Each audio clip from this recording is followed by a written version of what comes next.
For those who watch my channel regularly, you'll know that I use Stephen Hassan's BITE model to determine if something is a cult or not. But is it really fair to compare, say, SJWs or anti-SJWs to Jonestown, Heaven's Gate, or Scientology? They aren't the same. The groups don't operate the same way. I was planning on unveiling my new model when I wrote a book, but I'm going to be using it a lot on my channel from here on, so I decided to talk about my new model now. I call it the Extremism gradient. Let's get into it.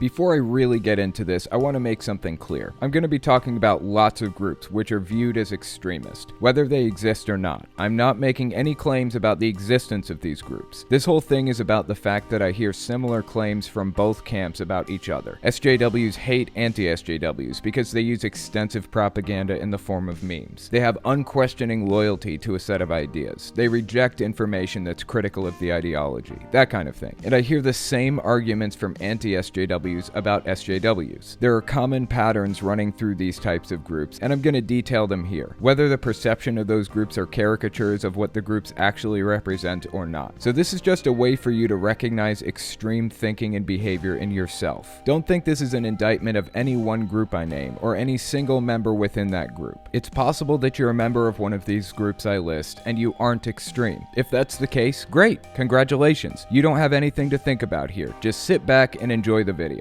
If you come in here and get defensive about the things I'm saying, I suggest you take a critical look at your system of beliefs and behaviors and ask yourself why you feel this stuff applies to you and why it might be best to change it. Okay, with all that being said, let's continue on. Stephen Hassan wrote the BITE model a long time ago, and it's commonly used to identify groups as cults. But I've used the BITE model to identify all kinds of groups, from social groups like SJWs, anti-SJWs, and vegans, to political groups like Trump supporters, Onision fans, and Bernie bros. How do those groups compare to Jehovah's Witnesses? And how do Jehovah's Witnesses compare to a group like Heaven's Gate? How can I equate veganism to Jonestown? By saying that the veganism movement, or even the anti-veganism movement, is a cult, it feels like I'm saying they're the same as a doomsday group like Heaven's Gate. So I've decided to split it up into levels. Here's the first model I want to present to you. Decentralized, non-focused extremist groups are what I call level 1 cults. Groups like incels, different varieties of supremacists, the fat acceptance movement, anti-vaxxers, essential oils proponents, Facebook mom groups, TERFs, and flat earthers would fit into this category. They're different from groups like Jonestown, Heaven's Gate, or Jehovah's Witnesses in a lot of ways, but for the sake of the model, the main distinction I'm going to make here is the fact that they don't have a hierarchy that's reinforcing their ideology and behaviors. We'll get into more differences in a minute. The second category is decentralized and focused. I call these groups level 2 cults. They're focused on a single figure which provides much of the ideology, but there still isn't much of a hierarchy in place. This would include groups like Teal Swan, Trump supporters, Bernie bros, and Spirit Science. Your cult of personality would fit into this category. And the third category is centralized or hierarchical and focused. I call these groups level 3 cults. This would be Scientology, Jehovah's Witnesses, Amish, People's Temple aka Jonestown, and Heaven's Gate. These are standard colloquial cults, and you can use Stephen Hassan's BITE model to identify these. I'm gonna get into level 2 and level 3 a lot more in future videos, but right now let's just focus in on level 1 cults. Decentralized, non-focused extremist groups. So how do level 1 cults really differ from level 3 cults? All of these groups have lots of commonalities between them, but something I've noticed is that when there is no leadership hierarchy present, members of the group build up a hierarchy organically, which brings me to the new model, the extremism gradient. I have a few sections on this model. First is thought control, then I have information control, and finally, I have role model formation.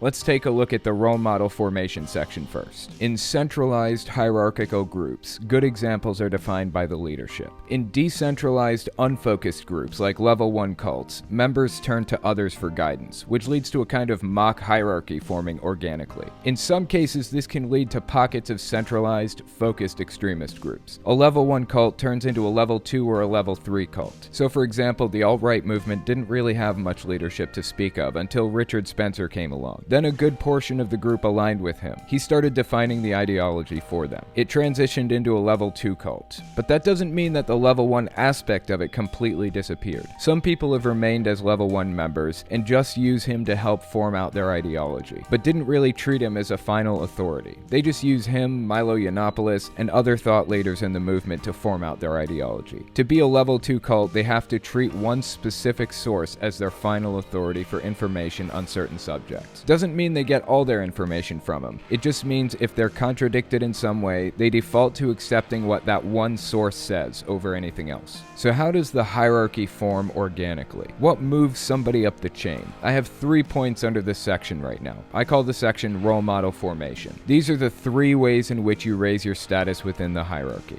1. Suffering or persecution reinforces and promotes status within the group. 2. Criticizing other group members promotes status within the group. And 3. Personal success is linked to group acceptance. Point 1 is often called the persecution complex. People in level 1 cults absolutely love to be persecuted. It makes them feel validated. Remember when Richard Spencer got punched in the face? That was legitimately wrong. You should not do that kind of thing. But look what happened as a result. He was validated, turned into a hero. People felt sympathy for him. It gave him credibility. Another good example of this can be found in the fat acceptance movement. For those who are unfamiliar, there's a group out there who believes in something they call health at every size. They claim that the term overweight is propaganda. If your body is telling you that you need another jelly donut, then it's because your body needs another jelly donut. People telling you that it's unhealthy to eat too much or to be a certain weight are spreading propaganda. They categorize themselves into groups they call small fat, medium fat, and infinifat. The bigger you are, the more persecuted you are, and the higher your status within the group. The fat acceptance movement is also a good example of point 2. They have Facebook and Reddit groups where they criticize each other for the language they use or for the ideas they espouse. This kind of thing reinforces the belief system, and as you do it, you're defining yourself as an example for others to follow and forming out the ideology. The more extreme you get, the better example you are, and your status within the group raises. The more respected you are. Point 3, personal success is linked to group acceptance, leads people to police others' actions and beliefs more and more. You want to find acceptance within the group. You want to see group success, and that means policing others' actions. These groups form into kind of an echo chamber where oppositional voices are shouted down or removed completely. So the more time you spend in the group, the more radicalized you become. But all this is completely normal to you because the people with whom you surround yourself all agree with your positions on things. Some are even more extreme than you, so you view yourself as a moderate and reasonable. When you go to Twitter or talk to your family members about your ideology or take the thought and action policing outside of that group, you get called a cult member because these people don't subscribe to your hierarchy. In fact, in a lot of these cases, you'll find that most people aren't even aware that the ideology existed. So it all seems very out of left field to the people around you. Take a look at some of these tweets. Don't vaccinate your kids, period. The government bullies you into vaccine. Do your research on the shit and watch the documentary Vaxxed. This person is obviously buying into the propaganda presented by the groups they're in. They think it's common sense. They think it's normal. They think that it's a well-reasoned thing to say. And they're trying to reach out to a wider world to present their ideas to everybody else. But when wider society sees that, people like me and you, we see it for what it is, completely detached from reality. Here's another. I'm not anti-vax, but I understand why some parents do not want those chemicals in their children's bodies. I think instead of chemical shots, the doctors should give a small piece of the virus so the body can build natural immunity, like the chickenpox parties we had as kids. That's literally exactly what a vaccine is. It's a deactivated virus. At least it's one method of producing vaccines. They basically truncate the virus so it's harmless and inject you with the virus's DNA so the immune system can pick it up, recognize it, and create protections against it without risk of the virus actually harming you. What they said made perfect sense within their group, but the moment they step out of their group and spread the ideas to wider society, they sound absurd, and they have no idea. That's the extremism gradient. People get radicalized within these groups through a process of role model formation, where criticism or formation is spread to the other group members, and whoever can criticize or provide the most information that's in line with the ideology has their status promoted to a higher level. The moment they try to present those ideas to a wider society, they're destroyed for it. Here's another. Vaccination is not disease prevention, it's a particularly nasty form of organized crime. This is a propagandistic meme intended to spread and form out the ideology. My sister's daughter received MMR vaccine. She has big behavioral issues now, screaming, not cooperating, and she also started to hit herself on the head while yelling. I'm assuming it's a side effect, but what exactly? Help me explain to my sister. The response from the community? Brain damage. They have no way of knowing that, and no reason to think that's the case, but every time another person hits the like button, it reaffirms the belief that they espoused without evidence. Another wrinkle to the extremism gradient is information control. Here are the main points under the information control section. 1. Unquestioning loyalty to a set of ideas and suppression of skepticism. 2. Willingness to believe any information presented if it's in support of the belief system. 3. Rejection of information critical of the ideology. 4. Extensive use of propaganda. And 5. Loaded language and cliches and thought-stopping techniques. Points 1 to 3 kind of speak for themselves, but what about extensive use of propaganda? We've seen a couple of examples of that. Something you'll find running through the anti-vax, fat acceptance, and alt-right communities is extensive use of memes. A lot of the time, the thought leaders of these communities will recognize the extremism gradient and know that they aren't going to reach people by busting out the craziest ideas they've got. So you'll have lower status people coming out of these movements with really crazy stuff, but the thought leaders will present more reasoned propaganda to present to the world, something that everybody can get on board with. It works the same way with Jehovah's Witnesses and Scientology. They put the most extreme control tactics and information behind barriers. With Jehovah's Witnesses, you have to spend a year or two studying and attending meetings to basically prove your dedication to the cause before they'll baptize you and unleash the full force of their control techniques. With Scientology, they won't even tell you their full set of beliefs until you pay tons of money to reach certain levels within the group. Let's take a look at some of the propaganda from the fat acceptance movement. One meme says, "A reminder that diet culture is a sneaky bitch posing as wellness. Posts about your wellness journey could be triggering, and we should be mindful of our friends who may be going through recovery with disordered eating." When you see the term disordered eating, what comes to mind?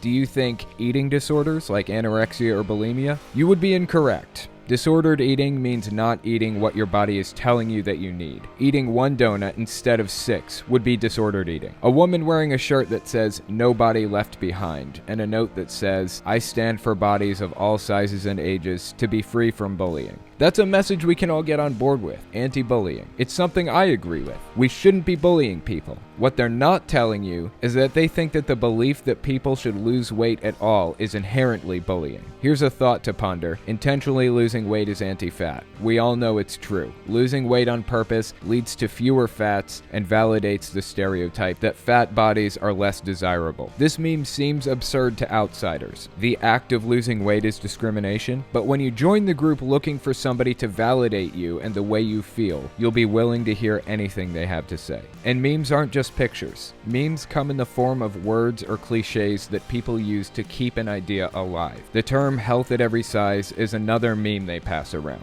Other groups use loaded language and cliches to pass their ideas around too. Here's a screenshot from my comment section on one of my videos. Is what they're saying true? The top 15 causes of death in the US come from eating animals. What are the top 15 causes of death in the US? Let's take a look. These are the top 10 from the CDC website. Heart disease, cancer, unintentional injuries or accidents, chronic lower respiratory diseases, stroke, Alzheimer's disease, diabetes, influenza and pneumonia, nephritis, nephrotic syndrome and nephrosis, and intentional self-harm. Are any of these linked to eating meat? The case could be made for some of these that not eating enough vegetables was a contributing factor. But heart disease is not a direct result of eating an omnivore diet. Cancer is not a direct result of eating an omnivore diet. Unintentional injuries or accidents definitely aren't connected to an omnivore diet at all. No direct causal link has been demonstrated between eating an omnivore diet and chronic lower respiratory diseases, stroke, Alzheimer's disease, diabetes, influenza and pneumonia, intentional self-harm, or nephritis. That's not where the propaganda ends either. That does not happen to pigs in the US. That does not happen to cows in the US. Basically, none of this is true. But within their bubble, within their echo chamber, within their hierarchy, they raise their status by espousing views like this. The next section of the model I want to cover is thought control. Here are the points under that category. Placing exaggerated importance on events or ideas. Aligning your moral system with a larger ideology. Changing language to conform to the group's moral system. And distrust of general society or opponents with undue trust placed in fellow members. Let me give you some examples of groups placing exaggerated importance on events or ideas. This is the one I give every time I present it. Jehovah's Witnesses don't believe in celebrating Christmas. They think it's a pagan practice and it's wrong. So what do? They boycott the entire Christmas industry. They don't buy Christmas-themed snow globes. They don't buy candy around the holidays. Is their boycott really affecting the industry that much? Is it doing anything other than hurting them? No, it's not. Despite the fact that they're 8.5 million strong, the Christmas industry is largely unaffected by Jehovah's Witnesses boycott. But they'll go to extreme lengths to show their disdain for the industry. It's the same with veganism. They'll go way out of their way to support industries that align with their moral system, and they'll go way out of their way to boycott industries that don't. Now, I can understand doing that. I don't get all my coffee cups and keychains from the Creation Museum, but the level to which these groups go to modify their behavior and thinking to line up with their ideology is extreme. There are non-extreme ways to do this. And speaking of moral systems, the next point on the model is aligning your moral system with a larger ideology and changing language to conform to the group's moral system. If you take a look at Stephen Hassan's influence continuum, it shows groups that are exerting destructive influence over a member will encourage them to base their moral system off of doctrine rather than their own conscience. The unique thing about level 1 cults is that they don't have a fully formed out doctrine or belief system like level 2 or level 3 cults have, because there's no final authority to tell them this is right or this is wrong.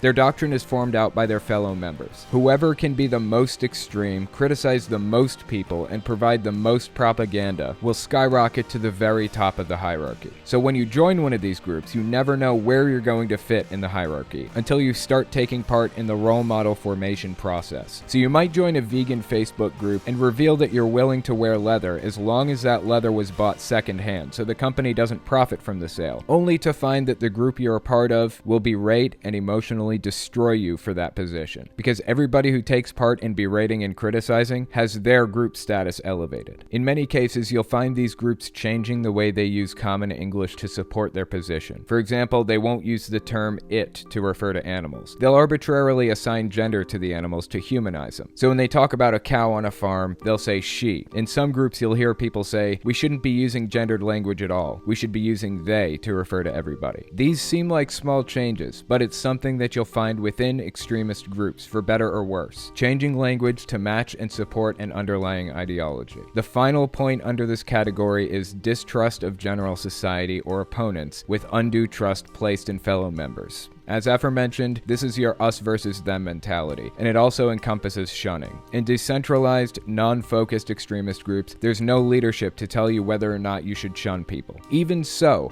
people do shun outsiders or non-believers. But this goes beyond the shunning aspect. This gets into the level of trust that people have for non-believers. You'll find they commonly accept something that believers have to say without question. This is heavily linked to unquestioning loyalty to a set of ideas and suppression of skepticism. Like when Christian fundamentalists automatically trust Christian congressmen like Ted Cruz. His ideology lines up with mine, so I trust he'll do the right thing by default, in everything. Now, there's one more point on the model that I want to address. It's what I consider to be the most significant point on the BITE model, behavior modification. In my opinion, this is the distinguishing factor between cults and non-cults. There was a famous psychologist named Pavlov. He was studying operant and classical conditioning. He ran an experiment with a dog. He would ring a bell and feed the dog. Next day, ring a bell, feed the dog. Next day, ring a bell, feed the dog. And one day, he rang the bell, but he didn't feed the dog, and the dog started salivating. It was expecting food. Two completely unconnected events are now linked in the mind of this dog. The sound of a bell ringing and the action of eating food. He programmed a behavior into this dog, a behavior that was completely out of the dog's control. That's how cults operate. That is what sets them apart from standard religions or groups. Hierarchical cults, which are level 3, enforce behavior modification to program in a cult personality through a system of rewards for the right behavior, behavior that matches up with the rules, and a system of punishments for the wrong behavior, behavior that breaks the rules. levels. At the end of the process, you get somebody with an entirely different personality. Jehovah's Witnesses call it the new personality, or the Christian personality. But with level 1, and sometimes with level 2 cults, there is no hierarchy that's enforcing the behavior modification. In level 1 cults, decentralized, unfocused extremist groups, there's self-imposed behavior modification based on the ideology, rather than having it imposed by a leadership. The group members keep each other in check by criticizing and policing each other's actions. It starts out as a method of elevating their status within the group, but it ends in an organically formed hierarchy and a system of rewards and punishments that programs in a cult personality. There is so much to say on this subject, and I do intend to write a book detailing this whole thing from beginning to end. I haven't really touched on level 2 or level 3 cult in great detail, but I intend to in a future video, so keep a lookout for that. That's all I've got for you for now. If you like what I do and you want to make sure I can continue to do it, you can support me in a few ways. First, you can support me on Patreon. That's probably the best way. But if you want to get something back for your support, you can check out my Teespring. I sell all kinds of shirts and stickers and stuff on there. Second, you can support me by checking out my Etsy store. I sell 3D printed stands for every system, from the original Nintendo to the Xbox One. And finally, if you want to support me in other ways, you can check me out on my other channels. I have the podcast channel, which is where I talk about whatever's on my mind. Politics, social issues, whatever. You can also find it everywhere podcasts can be found. Or you can check out the videos on my main channel where I focus on destructive cults. As it is with most channels these days, I rely on the support of viewers like you to keep my channel alive, so sharing my work is extremely helpful. Anyways, check me out in all those places if you haven't already. Thanks for listening, guys.